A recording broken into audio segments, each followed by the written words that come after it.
வணக்கம். உங்கள் தேடல் உங்களுக்காக.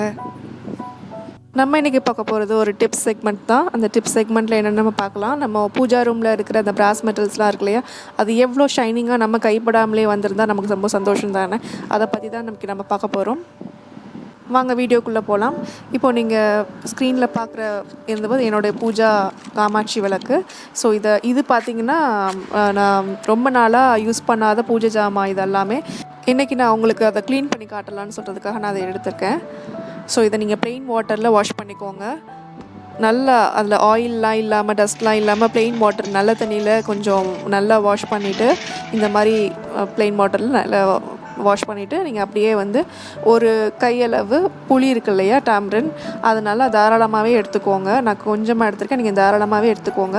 அதை ஒரு ஹாட் வாட்டர் ஒரு அது நல்ல தண்ணியில் போட்டு நல்லா சூடு பண்ணிவிட்டு, அதில் நீங்கள் கையில் வச்சுருக்கிற அந்த ஒரு சின்ன சின்ன விளக்காக அதை மூழ்கிற அளவுக்கு நீங்கள் அதை போட்டுட்டீங்க அப்படின்னா ஒரு 10 மினிட்ஸ் அதை பாயில் பண்ண விட்டுருங்க. அதில் இருக்க அந்த அழுக்கெல்லாம் லூஸாகி வெளில வர ஆரம்பிச்சிடும். ஸோ அதை நீங்கள் எடுத்ததுக்கப்புறம் உங்களுக்கு இப்படி தான் இருக்கும்.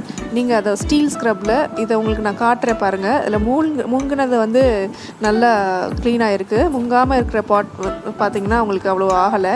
ஸோ அதனால தான் உங்களுக்கு இந்த வீடியோ எடுத்திருக்கேன். இதில் பார்க்குற இந்த விளக்கு வாஷ் பண்ணாத விளக்கு. ஸோ இப்படி இருக்குது பாருங்கள்.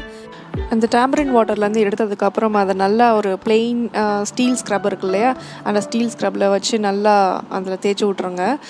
தேய்ச்சி விட்டிங்க அப்படின்னா அந்த லூஸான அழுக்கு எல்லாமே ரிமூவ் ஆகிடும். இதை 2 விளக்கு ஆக்சுவலாக என்கிட்ட இருக்குது. இதில் ஒன்று வாஷ் பண்ணதுக்கப்புறம்னா அந்த tamarind வாட்டரில் போட்டதுக்கப்புறம், அப்புறம் 2மே போட்டதுக்கப்புறம் எப்படி ஆயிடுச்சு பாருங்கள். கலர் நல்லா சேஞ்ச் ஆகிடுச்சு, ஷைனிங்காகவும் இருக்குது. ஸோ இந்த பாத்திரம் எல்லாம் இப்படி தான் இருக்கும். ஸோ இது ரொம்ப ரொம்ப பயங்கரமாக கலர் வேறு மாதிரி இருந்துச்சு, இப்போ கம்ப்ளீட்டாக வேறு மாதிரி இருக்குது. இந்த வீடியோ உங்களுக்கு பிடிச்சிருந்துச்சுன்னா கண்டிப்பாக லைக் பண்ணுங்கள், ஷேர் பண்ணுங்கள், சப்ஸ்கிரைப் பண்ணுங்கள். இந்த மாதிரி வேறு ஒரு இன்ட்ரெஸ்டிங்கான டிப்ஸ் நம்ம நெக்ஸ்ட் வீடியோவில் பார்க்கலாம்.